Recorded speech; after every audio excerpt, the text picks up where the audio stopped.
Ó Mãe Santíssima, intercedei por nós para que possamos bem compreender os ensinamentos de vosso Divino Filho, nosso Senhor e Salvador Jesus Cristo, e as explicações dos pais da Igreja.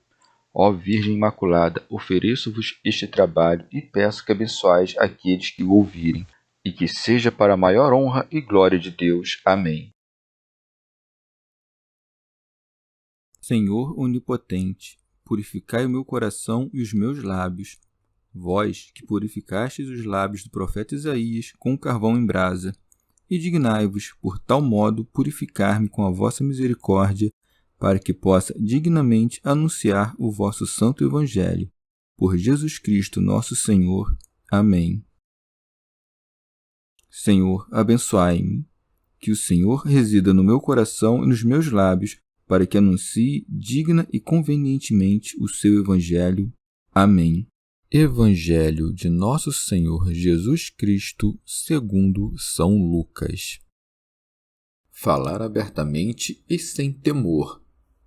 Neste ínterim, havendo a multidão afluído aos milhares, a ponto de se esmagarem uns aos outros, ele começou a dizer, em primeiro lugar, a seus discípulos: acautelai-vos do fermento, isto é, da hipocrisia dos fariseus. Nada há de encoberto que não venha a ser revelado, nem de oculto que não venha a ser conhecido. Portanto, tudo o que tiverdes dito às escuras será ouvido à luz do dia, e o que houverdes falado aos ouvidos dos quartos será proclamado sobre os telhados. Meus amigos, eu vos digo, não tenhais medo dos que matam o corpo e depois disso nada mais podem fazer. Temei aquele que, depois de matar, tem o poder de lançar na geena. Sim, eu vos digo, a este temei.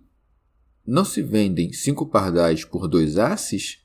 E, no entanto, nenhum deles é esquecido diante de Deus. Até mesmo os cabelos da vossa cabeça estão todos contados. Não tenhais medo, pois valeis mais do que muitos pardais. Comentários dos Pais da Igreja. Teofilacto Diócrida. Os fariseus, de certo, tentavam apanhar Jesus nas suas palavras, a fim de afastar dele as multidões. Isto, porém, teve o efeito contrário. Cada vez mais o povo chegava, reunido aos milhares, tão desejosos de se aproximar de Cristo que acabavam se pisoteando uns aos outros. Tamanha é a força da vontade, tamanha a fraqueza da mentira. Daí que esteja dito: neste ínterim, havendo a multidão afluído aos milhares a ponto de se esmagarem uns aos outros, ele começou a dizer em primeiro lugar a seus discípulos: acautelai-vos do fermento, isto é, da hipocrisia dos fariseus. São Gregório Magno. Os fariseus eram trapaceiros, por isso Cristo aconselha o povo a tomar cuidado com eles. São Gregório Nazianzeno. O fermento, quando é elogiado, é aquele que produz o pão da vida. Quando é vituperado, representa a malícia velha e azeda. Teofilacto Diócrida. Nosso Senhor chama de fermento a hipocrisia, porque altera e corrompe as intenções dos homens em que se introduz. Nada, com efeito, corrompe mais os bons costumes do que a hipocrisia. São Beda. Pois assim como um pouco só de fermento estraga toda a massa da farinha, do mesmo modo a dissimulação rouba à alma toda a sinceridade e verdade na prática das virtudes. Santo Ambrósio. O Senhor, para afastar-nos da típica infidelidade dos judeus, manifestando uma coisa no afeto e outra pela voz, inseriu aqui um belíssimo conselho de simplicidade e de fé, lembrando-nos que no fim dos tempos, todos os nossos pensamentos ocultos, quer nos acusem, quer nos defendam, haverão de revelar o segredo da nossa mente.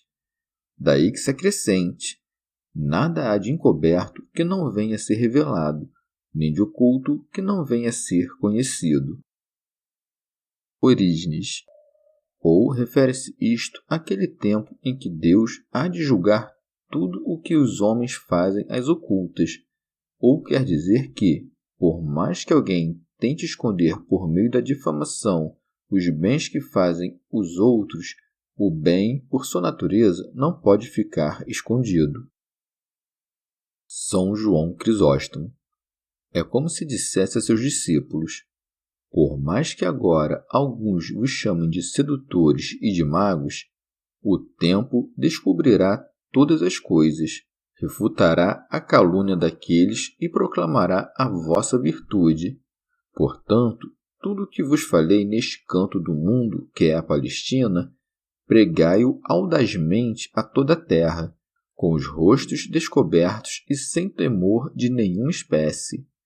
Por este motivo acrescenta: portanto, tudo o que tiverdes dito às escuras será ouvido à luz do dia, e o que houverdes falado aos ouvidos dos quartos será proclamado sobre os telhados. São Beda, ou ainda, quer dizer que tudo o que os apóstolos tenham dito ou passado nas trevas da perseguição ou do cárcere, agora que a Igreja resplandece por toda a terra, é anunciado publicamente pela leitura dos seus atos. Ao dizer será apregoado sobre os telhados, fala em conformidade com o costume da província da Palestina, onde soem os cidadãos morar sobre os tetos. É que os tetos naquela região não se erguem em altas colmeiras, como os nossos, mas fazem uma figura perfeitamente plana. Por isso diz que se pregará nos tetos, isto é, se há de falar às claras a todos os ouvintes. Teofilacto Diócrida. Ou ainda, Nosso Senhor se dirige aos fariseus como que lhes dizendo: ó fariseus, tudo o que dissestes nas trevas, isto é, tudo o que urdistes para me tentar nas sombras dos vossos corações, tudo isto será dito às claras, na luz. Eu sou a luz, e em mim, que sou luz, tornar-se-á conhecido tudo o que maquinam as vossas névoas.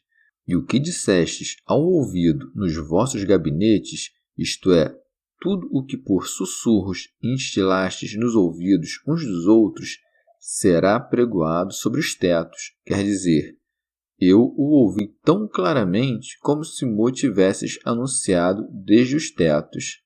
Nesta passagem, podes entender que a luz significa o Evangelho, e os tetos são as elevadas almas dos apóstolos. Todas as deliberações dos fariseus foram mais tarde divulgadas e ouvidas na luz do Evangelho por meio do sopro do grande arauto, o Espírito Santo, sobre as almas dos apóstolos. São Cirilo. A infidelidade pode ter duas causas: nasce ou da malícia arraigada ou do medo acidental. Assim, para que ninguém, tomado de medo, se veja forçado a renegar a Deus, Nosso Senhor acrescenta estas belas palavras: meus amigos, eu vos digo, não tenhais medo dos que matam o corpo e depois disso nada mais podem fazer. São Cirilo. Estas palavras não se aplicam indiferentemente a qualquer um, mas àqueles que amam a Deus com todo o seu entendimento. Cabe a estes dizer: quem nos separará, pois, do amor de Cristo? Todos os demais são vacilantes, prontos para cair fora. Ademais, o Senhor mesmo diz: não há maior amor do que dar a própria vida pelos seus amigos. Ora, haverá coisa mais descabida do que não recompensar a Cristo pelo que recebemos dele? Santo Ambrósio. Nosso Senhor ensina ainda que a morte não é temível, uma vez que a imortalidade há de resgatá-la com enorme lucro. São Cirilo. Devemos ter em mente que Deus prepara por meio dos sofrimentos as coroas e as honras àqueles contra quem os homens destilam sua fúria enquanto durar o tempo, e que a morte do corpo é para esses homens o fim das perseguições, daí que acrescente: depois disso, nada mais podem fazer. São Beda. É, portanto, com inútil loucura que os perseguidores lançam os membros defuntos dos mártires para o pasto das feras e das aves, uma vez que nada podem fazer para impedir que a onipotência de Deus os traga de volta à vida pela ressurreição. São João Crisóstomo. Considera como o Senhor pôs seus discípulos acima de todos os outros mortais, exortando-os a desprezar a morte, que a todos amedronta. Ao mesmo tempo, dá-lhes a garantia da imortalidade da alma, acrescentando: Mostrarei a quem deveis temer. Temei aquele que, depois de matar, tem o poder de lançar na geena. Santo Ambrósio. A morte é o fim da nossa natureza e não da nossa punição. Assim, Nosso Senhor conclui que a morte põe fim ao suplício do corpo, mas que o castigo da alma é perpétuo e que apenas Deus deve ser temido, pois seu poder não está circunscrito à natureza. Pelo contrário, é a natureza que está sujeita a ele. Sim, eu vos digo, a este temei. Teofilacto Diócrida. Repara que, para os pecadores, a morte torna-se um castigo, porque os aflige tanto aqui, tirando-lhes a vida, quanto no futuro, precipitando-os na geena. Se, porém, esmiuçares as palavras do Salvador, encontrarás um ensinamento a mais. Ele não diz, afinal, aquele que lança no inferno, mas aquele que tem poder de lançar no inferno. Pois nem todo que morre com pecado é lançado no inferno. Digo isto por causa das oferendas e sacrifícios que se fazem pelos falecidos, e cuja serventia não é nada pequena, mesmo aos que morreram em pecado grave. Santo Ambrósio. O Senhor havia pouco inspirara o amor à simplicidade, erguera a braveza de espírito. Apenas a fé cambaleava. Fez bem, portanto, em fortalecê-la por comparação com coisas menos valiosas, acrescentando: Não se vendem 5 pardais por 2 asses? E, no entanto, nenhum deles é esquecido diante de Deus. É como se dissesse: se Deus não esquece dos passarinhos, como poderá esquecer dos homens? São Beda. O dipôndio é um dos pesos mais leves que há, composto de 2 asses. Glosa de São Tomás de Aquino. O asse está para os pesos como 1 está para os números, o dipôndio como 2 está para os números. Santo Ambrósio. Alguém talvez objete: como é então que o apóstolo disse: porventura Deus tem cuidado dos bois? Se o boi é mais valioso que o pássaro? Respondemos que uma coisa é o cuidado, outra o conhecimento. Orígenes. Em sentido literal, estas palavras referem-se à agudeza da providência divina, que se estende até as menores coisas. Em sentido místico, os 5 pássaros simbolizam os sentidos espirituais, e com muita justiça, pois percebem coisas elevadas e acima dos homens, enxergando a Deus, ouvindo a voz divina, saboreando o pão da vida, sentindo o cheiro dos ungüentos de Cristo e tocando a palavra viva. E eles, embora sejam vendidos por 2 asses, isto é, sejam menosprezados pelos que julgam estupidez tudo o que vem do Espírito, não caem no esquecimento diante de Deus. Ora, diz-se que Deus se esquece de alguns por causa das maldades deles. Teofilacto Diócrida. Ou ainda, estes 5 sentidos são vendidos por 2 asses, a saber, o Novo e o Antigo Testamento. E é por isso que não caem no esquecimento de Deus.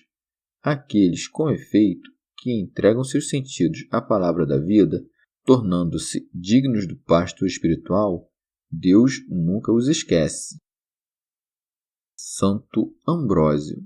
Ou ainda, o bom pássaro é aquele a quem a natureza deu a faculdade de voar. É que a natureza nos dera a graça de voar, mas a volúpia no-la tomou, sobrepesando a alma com as iscas dos males, inclinando-a à natureza da bagagem corpórea. Portanto, os 5 sentidos do corpo, caso busquem o alimento da terrena imundície, já não podem voar de volta aos frutos das obras celestiais. É mau, pois, o pássaro que perdeu a prática de voar por causa da corrupção terrena. Assim são aqueles pássaros que se vendem por 2 asses, o preço, a saber, da luxúria deste mundo. O inimigo, com efeito, nos põe a leilão por preço vil, como escravos capturados. Porém o Senhor, julgando-nos úteis para a sua obra, resgata-nos por um preço alto, como nobres serviçais feitos à sua imagem. São Cirilo.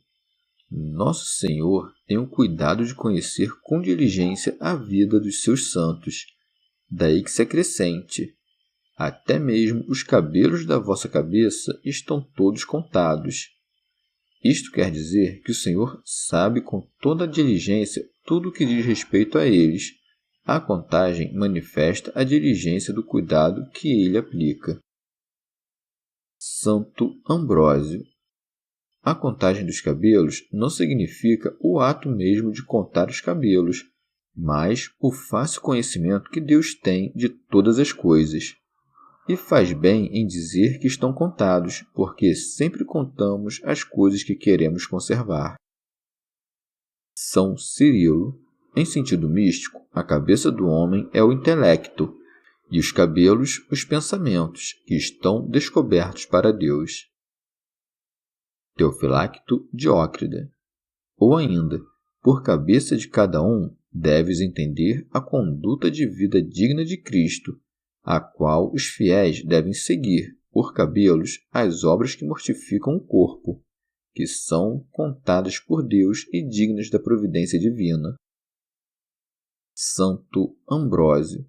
Se, pois, tamanha é a majestade de Deus que nem um pássaro sequer, nem o número dos nossos cabelos passa longe de seu conhecimento, que indigno é pensar que o Senhor, que conhece até as coisas mais vis, desconheça ou despreze os corações dos fiéis. Daí que, muito convenientemente, conclua assim: não tenhais medo, pois valeis mais do que muitos pardais. São Beda. Não se deve ler plurais estes, sois mais, que é uma comparação de número, mas sim pluris estes, sois de mais valor, quer dizer, sois de maior dignidade para Deus. Santo Atanásio. Aos arianos faço esta pergunta: se Deus, dedignando-se de criar as outras criaturas, fez apenas seu filho e o encarregou de todas as demais coisas, como é possível que empregue sua providência em coisas tão insignificantes, o cabelo e um pássaro? Ora, todas as coisas sobre as quais se estende a providência divina, Deus as criou por meio de sua palavra. Chegamos ao fim de mais um dia de comentários da Catena Áurea. Muito obrigado por ficarem até aqui, que Nossa Senhora derrame suas graças sobre nós e até amanhã.